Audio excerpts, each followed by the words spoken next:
We all know that sometimes God troubles. So we're going to wait in it. The opportunity for great faith always. Am I right? Wait in the water. Wait in the water, children. You're going to wait. We're going to wait in the water. God's gonna trouble. Well now, who knows people, well they're dressed in prayer. God's gonna trouble the water. You know that must be the children like Moses there. And God's gonna trouble the water. Come on and wait in the water.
Don't you know he's gonna trouble the water?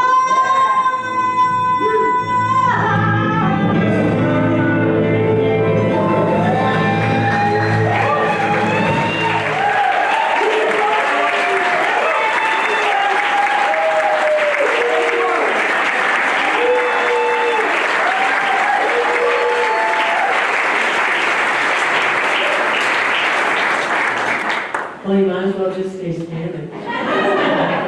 Enjoy, if you're comfortable, join with the hand of the person next to you. This is Shirley with the lights.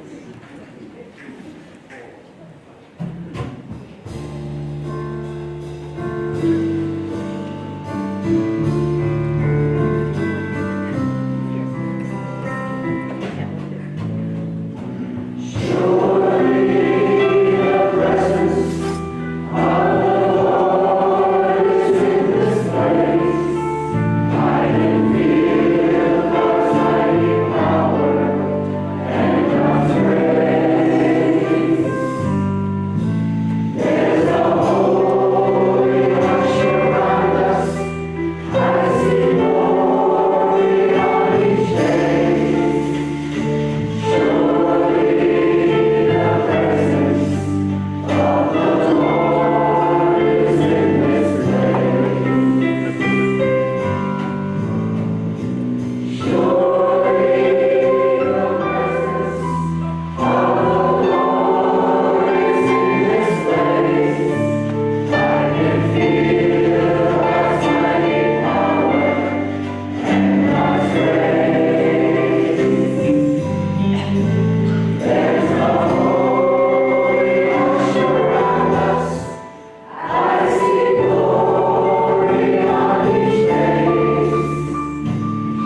Let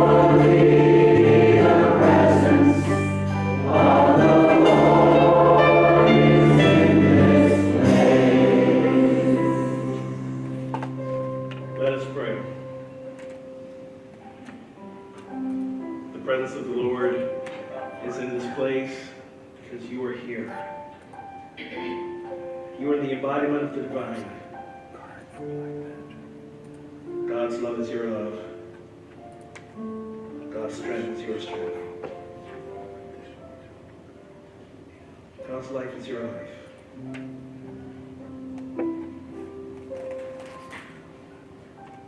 And as we settle into our heart space today, we remember and affirm that truth. That God is not a distant being apart from us, but the very essence of who we are. With us, in us, through us, as us. In every moment, in every circumstance. We are the presence and the fullness of God made real.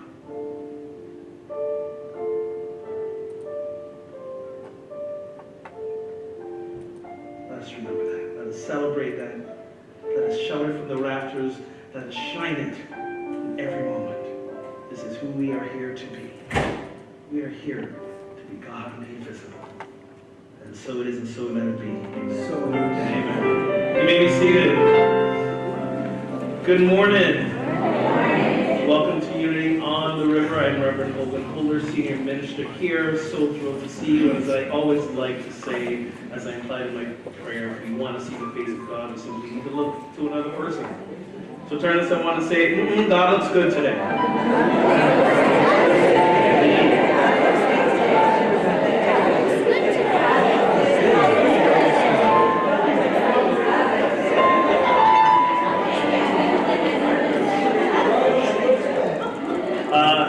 So this morning is for me a mixed bag of emotions. First of all, I'm very, very happy and excited. Today we begin our Adventures in Faith series. We're studying this book, the Zen Commandments. If you've not yet signed up for a small group to go study with during the next 5 weeks, we gather in folks' homes, please head over into the hospitality bookstore area. We still have some sign-up areas places to sign up. We have groups for every day of the week. Sometimes we have multiple groups on the same day, scattered far and wide. And near, just not far. They're near too. Yeah. So I'm sure there's a group that you can find a time to sign up for, connect with other people, study this work. If you haven't bought the book yet, they're in the bookstore. And I'm really thrilled that the author, Dean Sluyter, is here with us.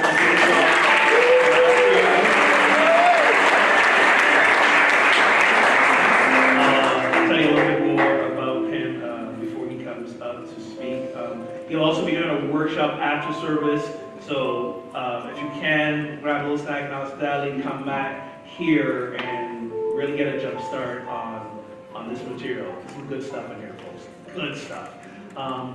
So that's the excited part of me. The somewhat non-excited, the sad emotions today. Many of you may remember Cheryl Ressler, one of the more vibrant members of our community. She passed away a few days ago, so our hearts are with her, with her family. Catherine Erickson, Catherine in the back.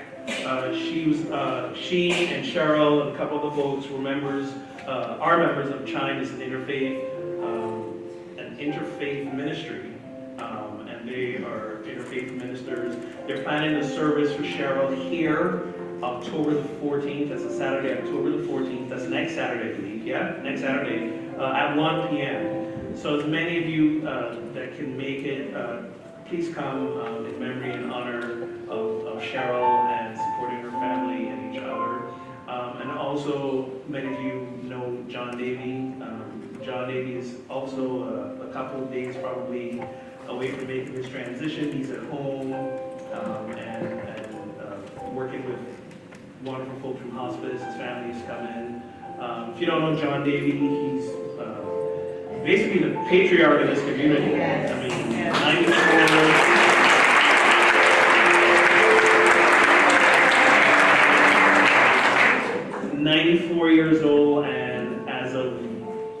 2-3 weeks ago, he was still coming in here with Jim McQuaid every week, helping to do stuff like maintain, build, repair. He, for me, was the embodiment of zeal and enthusiasm and love.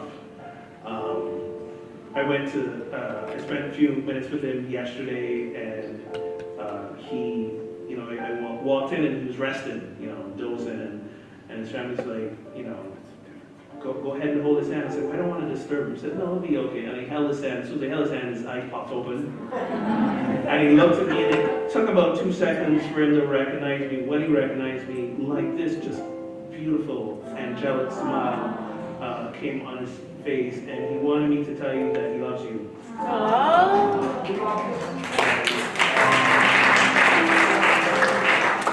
And John, ever the pragmatist, also said to me, he said, I love you. I said, I love you too, John. And he said, you have trouble telling people you love them, so please keep telling people that you love them. That's what you need to do. It's like, oh, gee, thanks, John. Teaching me right up to the end. Okay. But that's, as Dean points out in his book, that's who your teachers are, everybody in every moment. Yeah. So just say hello to John, and our hearts are with him and his family. Of course, we'll have some kind of memorial here, memorial service, and we'll let you know about that. But until then, we do what I know John would want us to do, which is on with the service, and on with the community, and on with sharing and spreading our love, and doing what we do best, shining the light of beauty on River into the world. And to help us do that today, Jean Jeunesse. Thank you, Jean.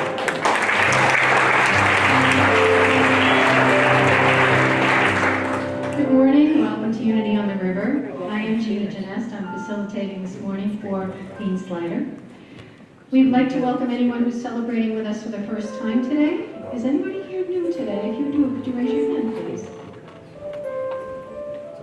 Just keep it going. Nobody new today. All right. Well, Unity on the River is a center of celebration, transformation, inspiration, spirit-centeredness, oneness, and joy. Please hold these truths in your heart as we say our mission and vision statement together. Our mission statement. We are a spiritual community that celebrates the presence of all and awakens humanity to its divinity. And our vision statement. Zen and love, rejoice and co-create a world of oneness, peace, and harmony. Thank you. Some announcements. All of these have sign-ups in the Spiritual Resource Center. Just let me preface with that. So first one, the men's retreat. The men's retreat is next weekend, October 13 through 15. Registration is still open. To sign up, visit the website or in the Spiritual Resource Center. Next up is Esther Nicholson. She's going to be our guest speaker next week on October 15th. She's also hosting a 12 o'clock workshop right after the service. It's titled Keys to Abundant Living. Also, there'll be private sessions to meet with Esther on Monday, October 16th. And again, information in the Spiritual Resource Center. And then Roxanne DeLeo will be hosting a workshop on October 22 titled Out of the Blue. And that's at 12 o'clock. So this is the time in our service where we greet each other in love. It's the Namaste. I invite you to say, I see you, I see your beauty, I see your divinity. Namaste.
for this song from my friend Patty today.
Dean Sluyter has been teaching meditation since 1970. For those of you keeping track, it's longer than I'm alive. It's amazing. He's the author of Zen Commandments, and his latest book, Natural Meditation, is an Amazon #1 bestseller, and it received the 2015 Novelist Book Award Gold Medal. His work has been featured on NPR, New York Times, Dr. Oz, and in the O magazine, and we'll be happy to sign a copy of your book. in the bookstore after service today. Please give a warm welcome to Dean Sluyter.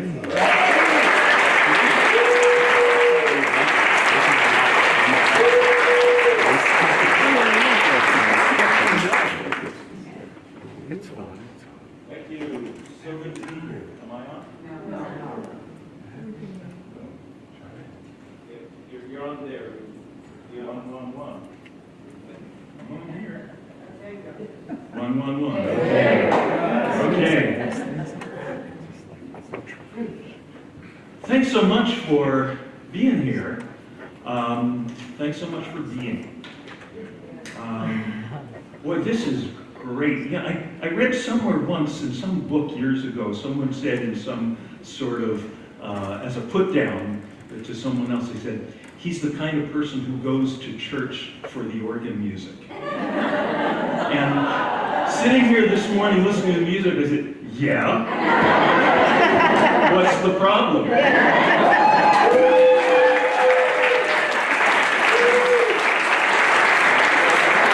I mean, any church service that opens with blues harmonica. Once upon a time, before Ogun was born, I was a hippie, hitchhiking across the country, and of course, and then later on, in another incarnation, I was an English teacher at a very fancy prep school in New Jersey, and somehow I found an excuse to whip out my harmonica and play some blues, and one kid asked me, how do I learn to do that? I said, you put one in your pocket and you hitchhike across the country. So since you're going to be spending a few weeks, I believe, with the Zen Commandments, and I thought you might enjoy hearing a little bit of background about that book and how it came to be. My first book, published, going on 20 years ago now, was called Why the Chicken Crossed the Road and Other Hidden Enlightenment Teachings. Yes, thank you for that. I thought it was funny, and I thought it was ingenious, actually, because what I did was I took jokes and nursery rhymes and rock and roll lyrics and all these things that are so familiar, and showed how all the teachings of the Buddha and all the teachings of the Gospels, all the deepest truth are there. So I would have one chapter is on Hey Hey We're the Monkeys.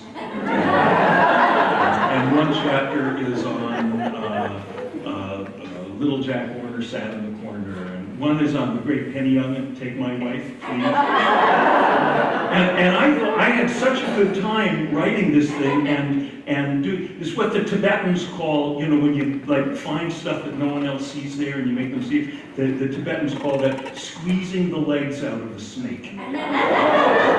So I thought, okay, I'm doing this, and it was so much fun, and I felt really good about this book until I met someone who read the book at one of these events, and he said, yeah, it was really fun, now I just have to understand it.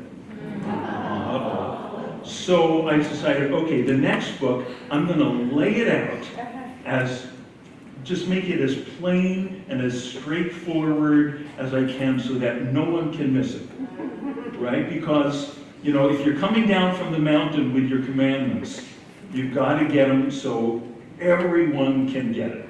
So that was the aim in this book. So drop me an email in a couple of weeks and tell me if I had succeeded. Also, by the way, a lot of people tell me they love the title, the Zen Commandments. That wasn't my title. I actually had a big fight with my publisher about that. My title was the 10 Suggestions. Because, now you guys get the joke, right? All these fire and brimstone preachers that say, well, God gave us 10 commandments, not 10 suggestions. But there were too many people who did not get the joke. And then one day my publisher called me up and said, I've got your title, the Zen Commandments. I'm like, oh, no. But he made it clear that the decision was not going to be mine. So you may notice that. What he said was, actually, well, Dean, you don't need to go ahead with this, but we want you to know that we'll find someone else who will.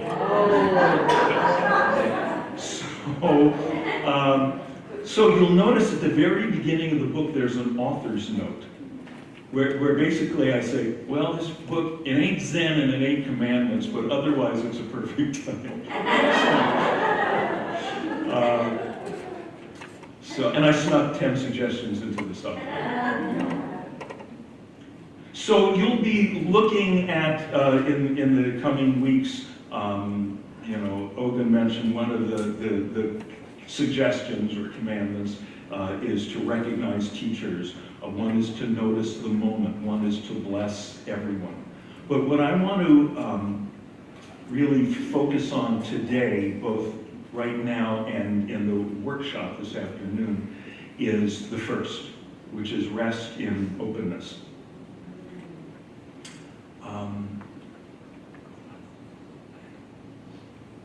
Because, right, what's the most important line in the Bible? It says me. I am. I like that. Do unto others. What is it? Do unto others. Do unto others. Okay.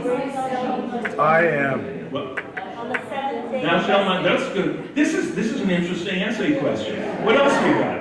I am. On the seventh day he rested. Ah. Yes, I like that. Because I'm really lazy. I am monumentally lazy, which is what makes me a good meditation teacher. No, I'm serious. I started off as a Zen student, and I lasted about 3 days before they fired me. Because usually, and I'm generalizing, but usually in Zen practice, and the way they were teaching me, this is San Francisco, and this is like 1966, 67, before you were born. I was 5 years old.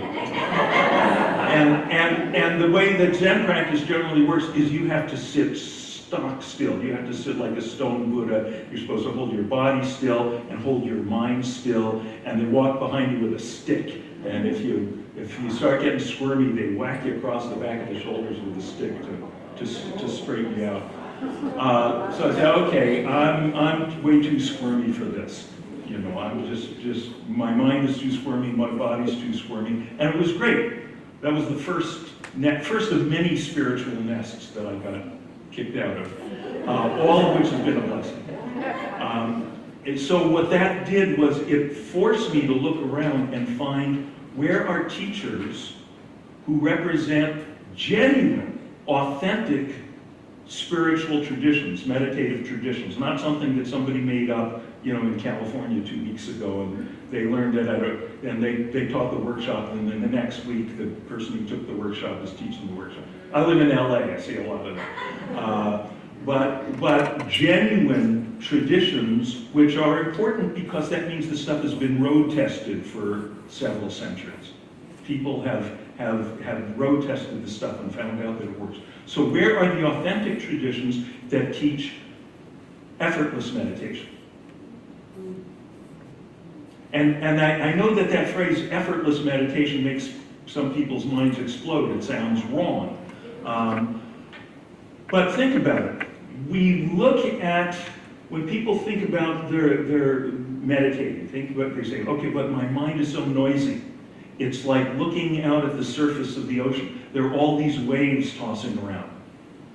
So I guess meditation means I have to flatten out all the waves, right? So what am I going to do? Okay, I need some kind of big paddle, and I'll go around and whack, whack, whack, whack, trying to flatten out all the waves. Probably, how many of you have essentially tried to do that in the name of meditation? Probably, yeah, most of us. And if you tried that, what you found out is it doesn't work. For one thing, it's just like playing whack-a-mole. You get one and there's two others over there. And in fact, even more so, what you're doing with all that activity is you're stirring up the water more. You're troubling the water. Okay? Yeah. So that's the bad news. Trying to flatten out the waves is just completely frustrating. The good news is you don't have to do that. That's not how meditation works. I found out from my teachers who were from Vedanta tradition going back to ancient India, Vajrayana tradition going back to Tibet. What these people found out through all the centuries of road testing is the good news is you don't have to do that. You just sink about a foot or two down into the water. And it's already silent down there. It's always silent down there. Right? You don't, and then whatever's going on the surface is, yeah, that's okay. It doesn't matter. It doesn't matter. Like being in a crowded restaurant. You ever notice that? You've done this, you all know how to do this. You've done it thousands of times. You're sitting in the crowded restaurant, there's conversations going on at all the other tables. You're able to have your conversation with your friend there. You don't have to go around shushing all the other tables. Right? That's just, that's it. Now, if you suddenly decide, oh, how can I have this conversation with all these people, right? Then you created the problem. Right, and that's, right. And that's what people usually do or try to do when they're quote, trying to meditate. You know, I've had a whole lifetime of people come and go, oh, you teach meditation. Well, I tried to meditate, but, ... I don't know what comes after the ... because that's when I stop listening. As soon as I hear them say, well, I tried to meditate, I don't have to listen to what comes after the but, because I already know the problem. You know, they say, I tried to meditate, but it was hard. No. You tried to meditate, and therefore it was hard. So what I do, and what I'm just so incredibly grateful that I learned from what my teachers did for me. And the one thing that I've been good at is paying attention. I paid attention to what my teachers showed me, and I tried it out, and found out that it worked. And I've spent a lot of time, I mean months at a time on long retreats, and sometimes weeks in silence. By the way, I've been married twice. My first wife passed away in 2004. I met both of my wives on meditation retreats. And I think the conclusive evidence that men are idiots is that they look for women in bars instead of meditation retreats and yoga classes, where it's like 10 to 1, right?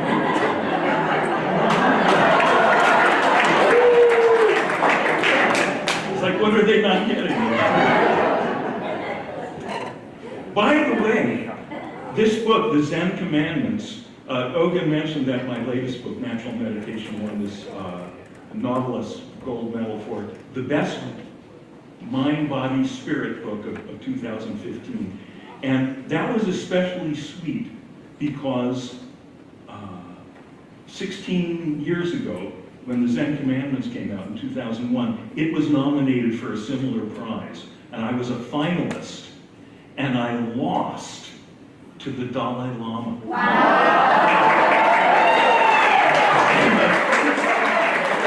And the problem with that is that you can't go, okay, Dalai Lama, I'll get you now. So, I'm finally vindicated. So, let's do it.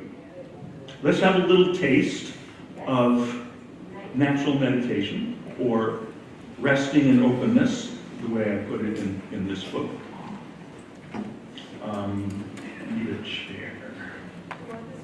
So, or any chair, is it? But where will you sit? No, you need to sit. Yeah, oh, there's one. Thank you. Okay, so please sit comfortably. If your legs are crossed, well, check out how you're sitting. Don't take my word for it, because this is all a matter of road testing. Check it out. If you're sitting like this, is that tension-free, or does that, which way has less tension, this way or this way? This way. Yeah, so check it out. Which way has less tension, this way or this way? Check it out. Try both. You can't know unless you try both. This is called scientific method. My favorite teaching of the Buddha was ehipassiko. Ehipassiko means come and see. Come and see, not come and believe, not come and hope, not come and philosophize or theorize. Come and see. Scientific method. Check it out.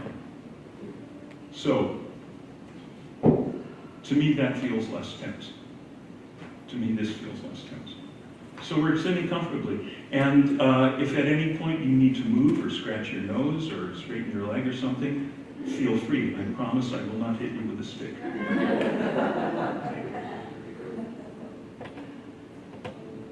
Now at this moment, notice something that may be going on for you, which is you go, okay, we're going to be doing the meditation. Here we go. Okay, you recognize that there can be that little bit of seizing up, like, oh, okay, here we go. We're going to do this thing now. I wonder how I'm going to do it. Right? So, right there, I want to invite you to forget about here we go. Breathe out and say, actually look around and go, no, here we are. What's the words that you had before? Surely the presence of God is in this place. How can we say surely? Okay. How can you be so sure? You've probably sung that song a lot of times. Surely the presence of God is in this place. How can you be sure? Let me ask you this. Where is God not? Where is, if I say God, let's use a more neutral word, the infinite. If I say the infinite is everywhere in the universe except in the cap of this water bottle, is that possible? No. That would be a contradiction, then it would be finite. So, there's no place to go. If I say, stand up out of your chair and take 3 steps toward God, what direction will you walk in? Yeah, right. You won't go anywhere. So here we are. Here we are. There is no distance. There is nothing to do. So I'm just going to leave you in a little bit of doing nothing. So notice, please, how what you're already experiencing without doing anything. What you're already experiencing. Now I notice some people closing their eyes, without even necessarily closing your eyes. We're experiencing colors, shapes, thoughts, sounds, the little piano there, the voice of the guy up here. Right? Just an absolutely ordinary experience. Right? Absolutely nothing special about it, nothing sacred about it, that except in the way that everything would be sacred. Right? Nothing special, nothing meditative. Regular, ordinary experience. Thoughts come and go. Maybe there's a thought, where's this guy going with this? It doesn't matter what the thoughts are. Now here's a question for you. Please notice, does it take any effort for you to have these ordinary experiences? No. No. Or planning. Can you know what your next thought will be? Can you know that you're going to hear a guy sneeze over there? No. So we don't plan our experience. We don't expend any effort. We can't control it. It just happens. We're in the passenger seat. We're not driving. We're not driving. It's all just happening by itself. So, let's change just one thing now. Let's close our eyes. That's all.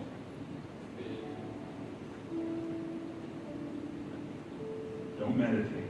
No meditation allowed. All we've done is change the position of our eyelids. Now notice, Okay, all the outer colors are gone. There's some inner colors now that are more subtle.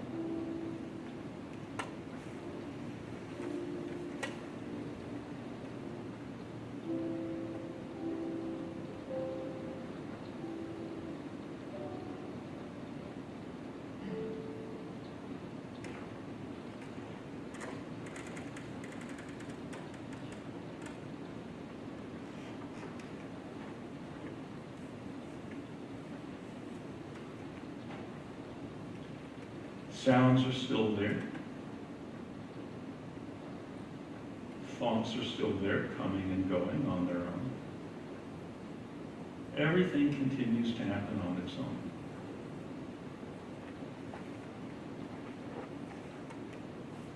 Coming and going within our awareness like breezes flowing through the open space of the sky.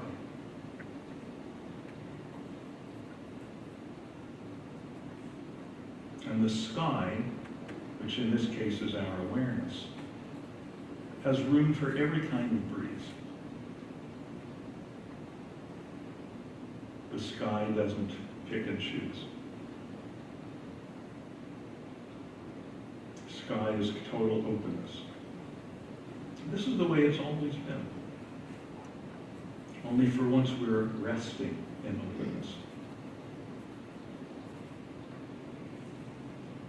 This delicious situation of, here we are, nothing to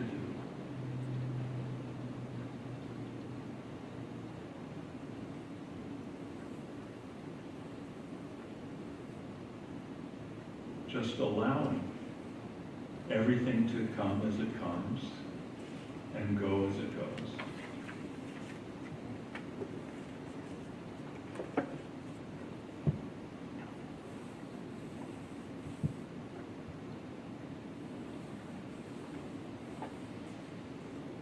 And notice that,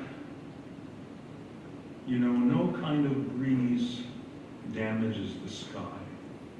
Even a hurricane doesn't damage the sky. The sky is just space. Everything passes through it frictionlessly.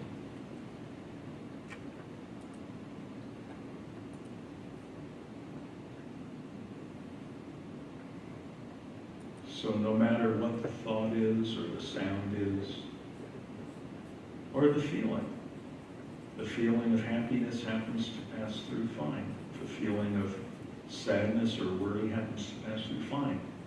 It's none of our business. We just remain like the open sky, as we already are.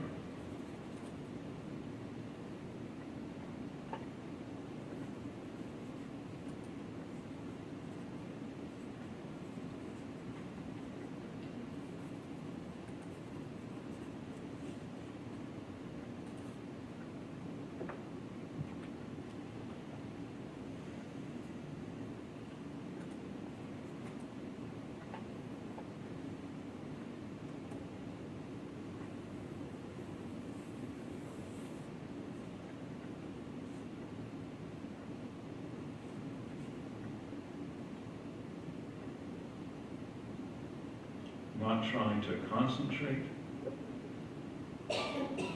not trying to focus on anything in particular, not trying to push anything out or hold on to anything, not trying to feel any special way.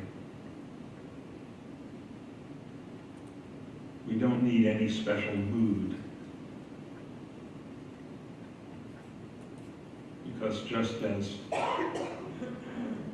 even a hurricane doesn't damage the sky, even a beautiful rainbow doesn't improve the sky. The sky is undamageable, unimprovable, infinite space. And that's what you are.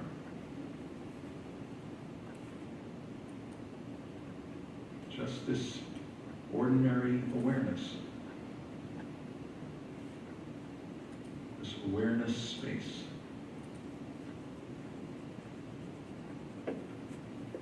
This natural openness, which you've always been, but for once We're resting in it. Giving up to it. Marinating in it, like soaking in a hot tub.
Nothing to remember or figure out. Nowhere to go and no way to get there. Just right here where you've always been. Only for once, completely letting go into it. Just resting in the things. So simple.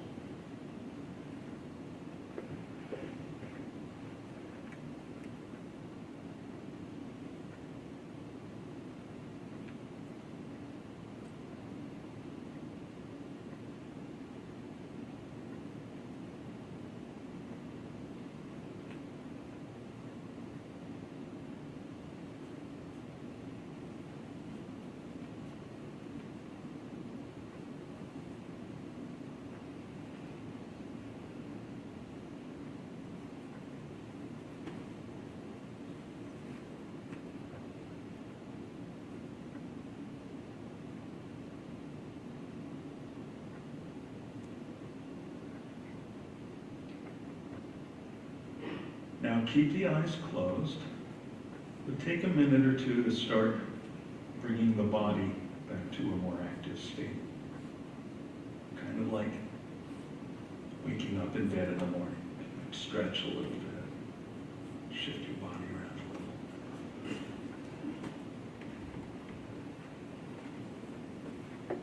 Because the body's been settled down along with the mind. You want to ease it back. Gracefully.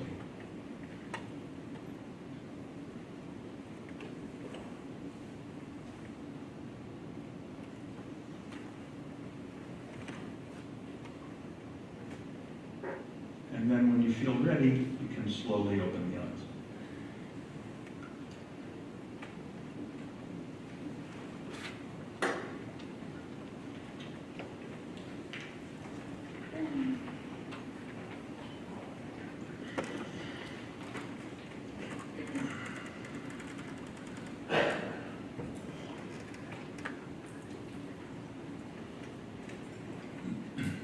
How's everybody doing? Good? Good? Good? Okay. So, did you get how simple it is? I mean, did you notice some settling down took place? For some people, it's the first time it's like dramatic, like falling backwards off a cliff. And for some people, well, I'm not quite sure, but yeah, I feel something kind of nice there. Doesn't matter. It's a natural process. It takes its own time. Sometimes subjectively it's clearer than other times. It's all good. What's really good is to sit down every day and do this. Make it like brushing your teeth. Put it, this is brushing your consciousness. Make it part of everyone's got 5 minutes. It doesn't take, 5 to 10 minutes is plenty. When people say, oh, you have to meditate for an hour a day, that's because they're concentrating, they're trying. And what happens is you strain for 55 minutes and finally, no, I'm serious. And then finally, after 55 minutes of straining, you get exhausted and you forget to strain, and then you settle back and it's delicious. So, but like I said, I'm way too lazy for that. So, and that's your good luck, because what I'm showing you is how, no, we skip the first 55 minutes. We go straight to that part. So it doesn't take real long. But what happens is, if you do this preferably every day, more and more that presence, that silence, that clear experience of what you and everything and everyone has always been, it just gets clearer and clearer in your life, and it percolates through everything you guys are singing about. I think the most important verse in the Bible is Luke something 17, I think. The kingdom of God is within you, right? That's what we just did, right? And then elsewhere it says, seek ye first the kingdom of God, and all else shall be added unto you. So that's why rest and openness is my first suggestion. And that's why we're going to let's have everyone come to the workshop today, okay? Unless you've got something to do that's more important than communing with the infinite.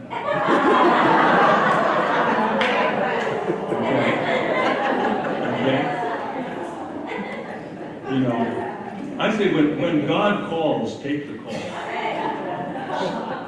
In case you can't, we've got somewhere the little bookmarks for everyone. Somewhere, did those get passed out? Yeah. Okay, did everyone get, would you hold that up, please? You got, yeah, yes, you hold up one of those bookmarks. Did everyone get those? Good. So that'll take you to my website, good, deanwords.com, because no one can remember how to spell my wacky Dutch last name. And if you go to my website, you can see there's guided meditation audio tracks. You can stream. It's free. So you got my voice walking you through this more. By the way, I want to mention something. You may have noticed that at some point during the meditation, I gave the signal to, who's our wonderful piano player here? Yes, and I gave you the signal to, okay, stop playing, please. Not because it wasn't beautiful, but because it was beautiful, right? And what I want you all to know that, you know, it's when we're here, we're in this lovely place, and we've got all our friends, and we've got this beautiful music. It's easy to feel the presence of the infinite, the presence of God. I wanted to make sure that you know that also, like, I love going to New York City and meditating in the subway. Right? Because where is God not? Where is God not? Where is the infinite not? I've done it in room closets and once on the back of a motorcycle going over the Sierras. So please join me in the workshop if you can. We're going to go deep into this so that those folks will all be walking out masters of laziness.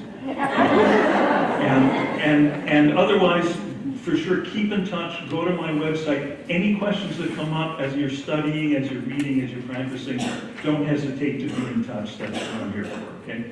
Thank you, and namaste.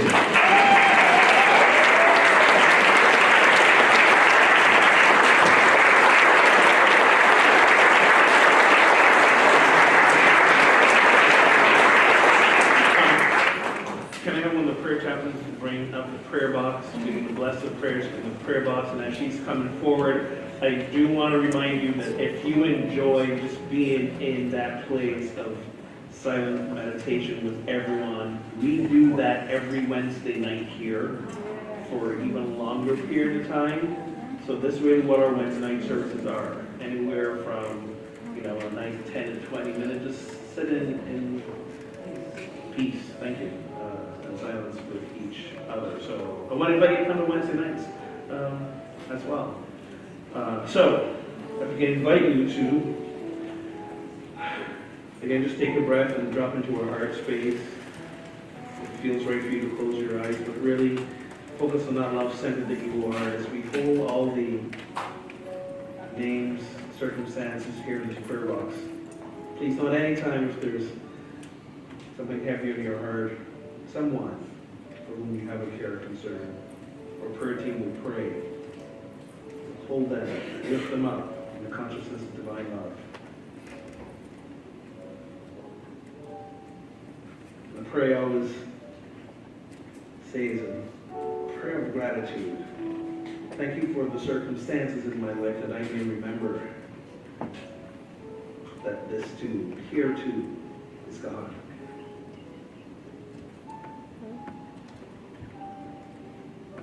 Steve reminded us there is no absence of God anywhere, at any time. So we hold that all individuals here remember this. And should you hold that intention for anyone else in your life, including yourself, I invite you to say that name out loud now.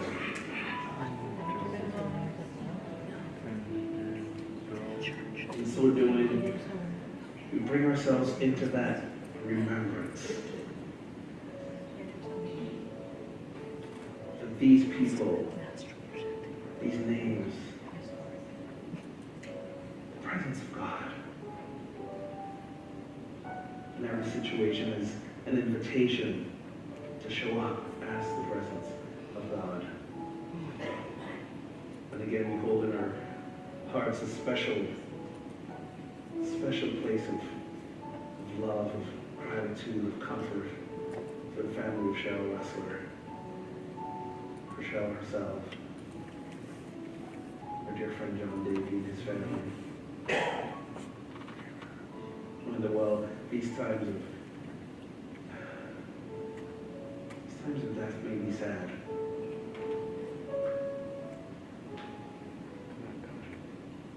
This too is the presence of God.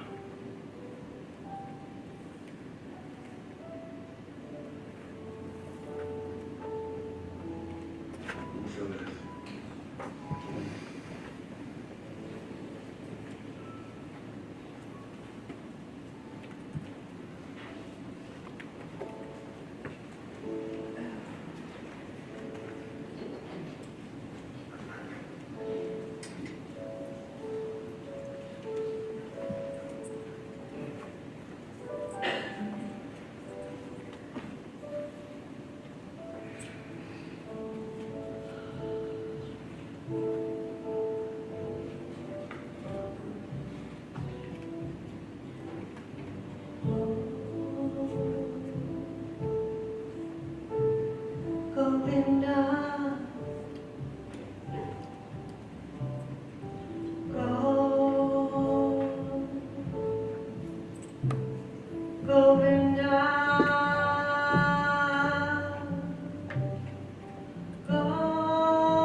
Lisah Plumley.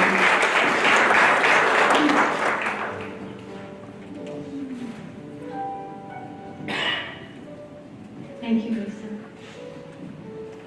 Thank you too to Dean this morning for your words. And also, I'd like to thank the streamers for joining us. Can we wave? Let them up this morning. Thank you for being here with us. At this time, I'd like to take a moment to recognize the beautiful souls who volunteer as prayer chaplains. Please rise if you are able.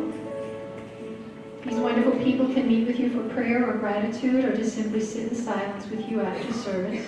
Please know that they will hold your prayers and intentions in the strictest of confidence. Also, if you are in need, we have home and hospital prayer chaplains that can do home visits for recuperation or hospital stays. Please see Reverend Annie Hooten or one of the home and hospital prayer chaplains today if you have questions. Do we have home and hospital chaplains? Please stand. Thank you. A reminder too that you can also submit your prayer requests in the prayer box located at the back of the room. Also, Unity on the River now has a dedicated phone line that takes prayer requests as well. Our prayer team in Silent Unity will pray over your request. Thank you, Gina. This is the time where we collect our love offerings. Before you decide what that's going to look like, some of you may not have been here last week when I gave a brief financial update about our community. As I shared last week, we've done a magnificent job of continuing to keep our expenses below budget. What has not matched is our income. I do want to remind you, we are a self-supported community. All of our income comes from all of us, including myself, including all of you. People are already asking. We had a great time. We had the monks here. We had the Miguel family here, the Don Miguel Ruiz family here. We did a great job. People are already asking, what are we doing next year? Okay. So I want to remind you that all those wonderful activities, they have expenses associated with them. So we can do only as much as we take in. So I want to really invite you to, again, consider that this is an investment in not just your spiritual community, but in your spiritual welfare, your spiritual growth. And, you know, it allows us to do things like have this wonderful man come and teach us even more. By the way, whether it's your first time meditating today or your 50,000s and first time meditating, come to the workshop. There's always further, deeper that we can go. And when I mentioned about him being a meditation teacher longer than I've been alive, I wasn't trying to illustrate how young and attractive I am. What I was trying to illustrate, the fact is that I know what meditation's done for me in the short time I've been doing it. This man's been doing it. Like, I can't fathom what it would mean like to be in a body that's been doing meditation for that long. It's a lot of fun. It's a lot of fun. It's a lot of fun. And I can imagine you walk through this world very peaceful as well, and at ease. You know. He's an old hippie. He's an old hippie. that too. That too. So give yourself this gift this afternoon of learning from, I don't know if she's comfortable with the term, but learning from a master. Learning from a master. You may call himself a master of laziness, but if that's it, that'll be it too. So thank you again, Dean. I really appreciate that.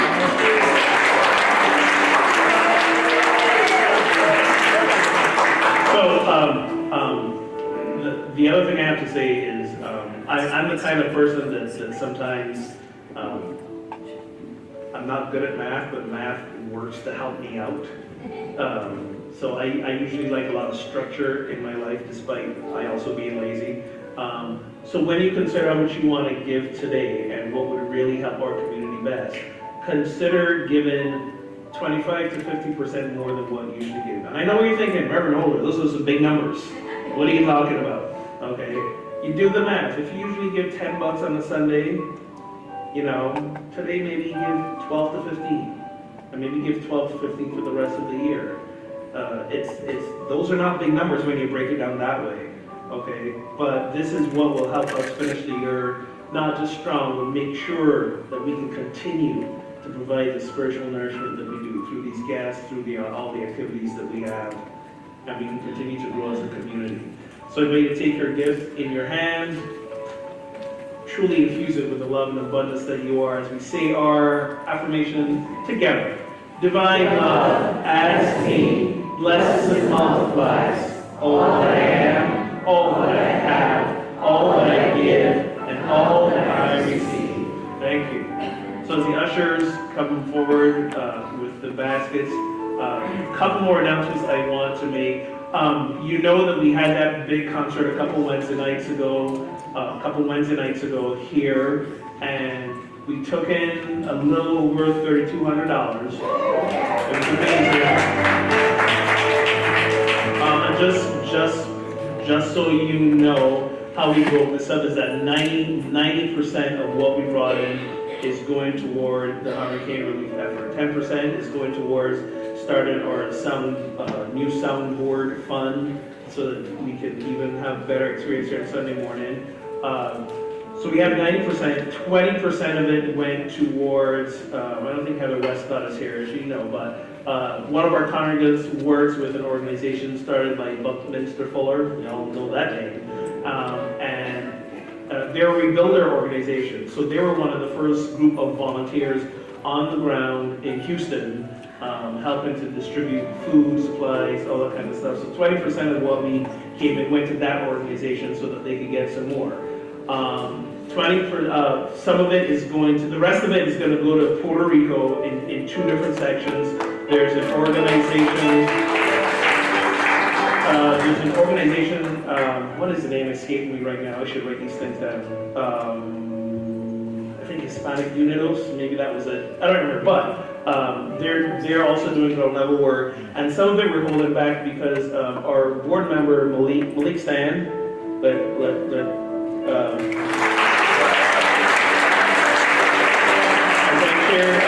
from Puerto Rico, his mom's house was pretty much destroyed.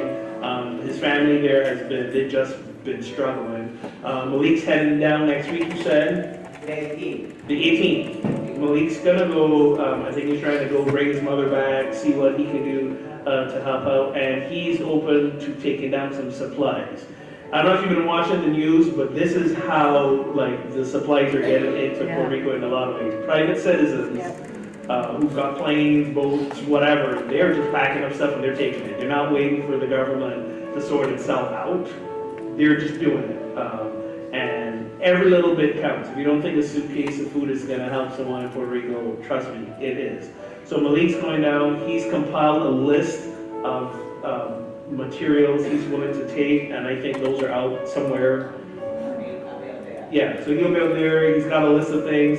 So if you want to help out again, not just giving money to an organization, if you really want to make sure that you can go to buy something that will get into the hands of someone who really needs it, go see Malik, and later on after he gets down there, we can that's where some of the rest of the designated funds that we raise are going to go when he gets a better sense of where the help is really needed.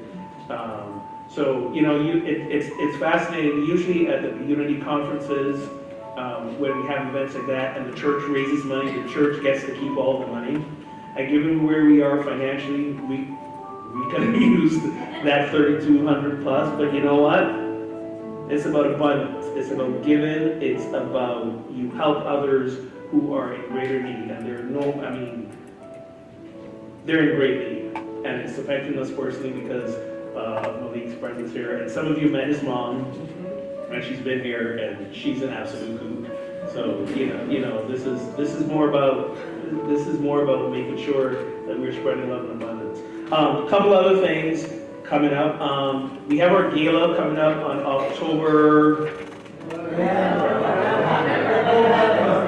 November 11th.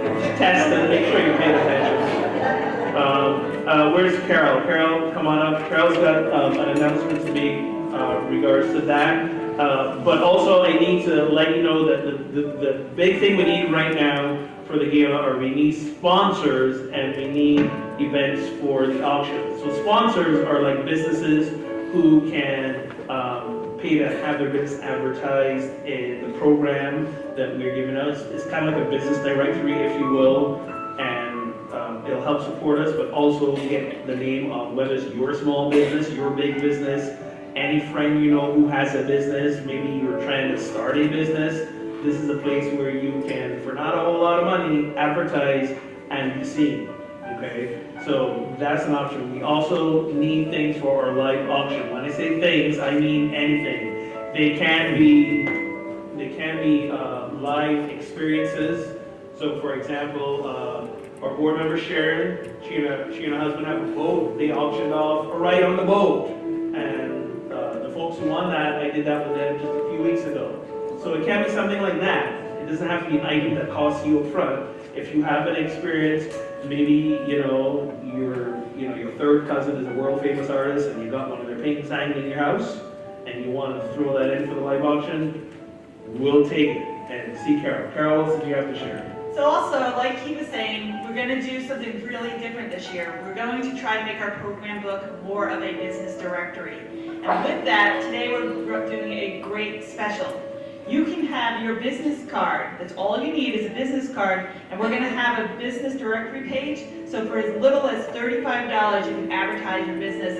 And it'll be in a directory that can be saved from here on in and really give you some recognition of your business.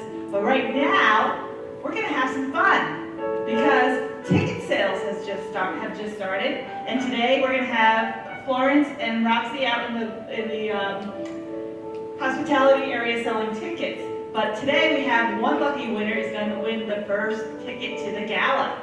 So if you open up your books, your bulletin books, and find out if you have a silver glitter star somewhere in there, and if you can stand up and let us know you found that, it's right by the board. There you go. We have a winner. Come on up.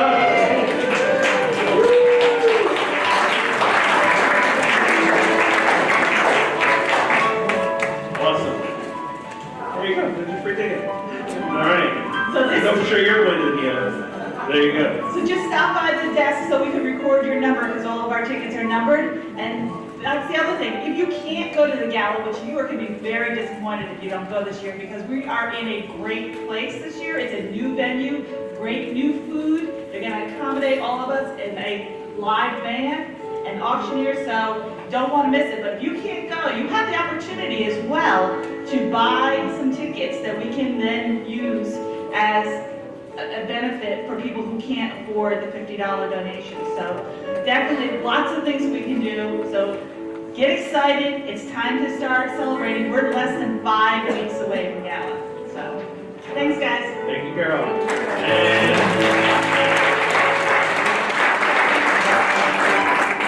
as you know, every Sunday we enjoy hospitality. For the past few number of months, Michael Mooney has been coordinating that.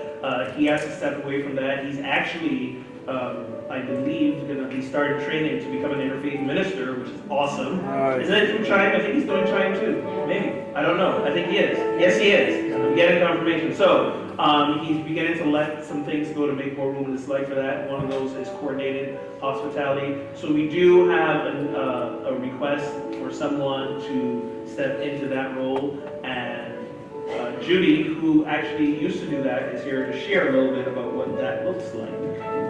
Okay, I was hospitality coordinator for 3.5 years, many years ago.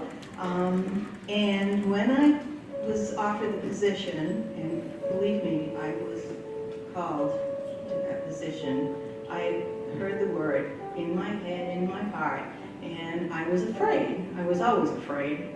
You don't know me as a fearful person, but I was always afraid and very repressed then. But I took the position and I gave it my personal goal to greet every single person who walked in that door over there. And every Sunday I did exactly that, as well as had wonderful fun. Thank you all. I had a wonderful time there. I made wonderful friends and I got to know so many people.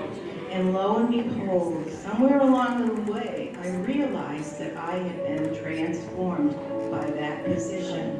And I'm truly an extrovert, but I was so frightened before, and I just did it. And I listened to my heart, and I did it, and it was the most wonderful place for me to learn about who I am. One of you is being called, I know that. Take the chance and go out there and try it. You will love it. There's so many people who will help you, and you'll have a wonderful time, so do it. Thank you.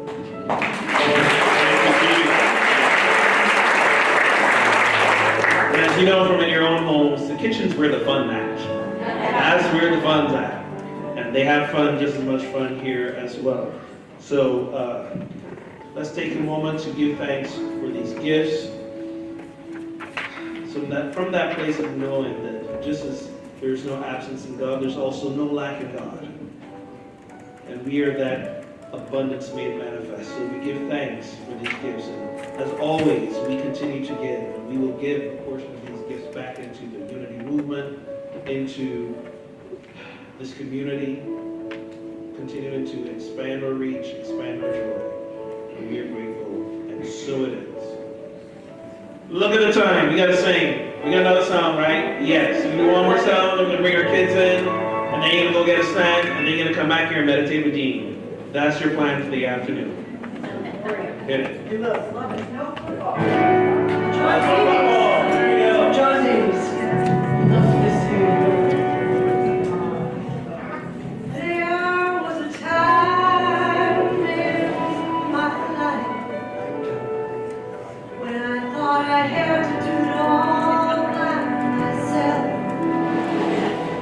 I didn't know the reason God existed. I didn't know the love of God was in me.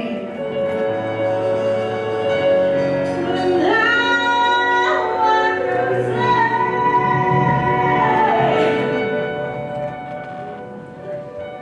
if you are discouraged and struggling just to make it through another day, you gotta let it go. You gotta let go now. Sing it, Lisa. This is what you had.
we read the giving tree.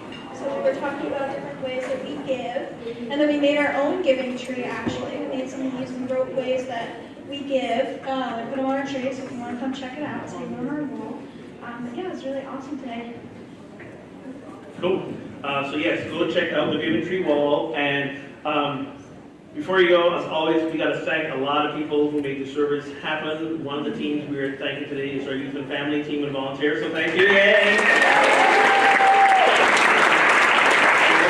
The office volunteers, the board, you know who the board are. We got to wrap this thing up. But some angels who really stepped up huge during the past week. I got to mention your names. I would be remiss if I don't. But everyone who brought dessert to the One Love concert and the social, that was awesome. People like Dan, Don, Jane, Peter, October, Colleen, Linda, Lori, Lucy, Michelle, Roxanne, Pat, Taya, Susan. Thank you so much. Let's stand, take the hand of your neighbor as we affirm the peace for ourselves and for this entire world. Let there be peace on earth.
Protects us.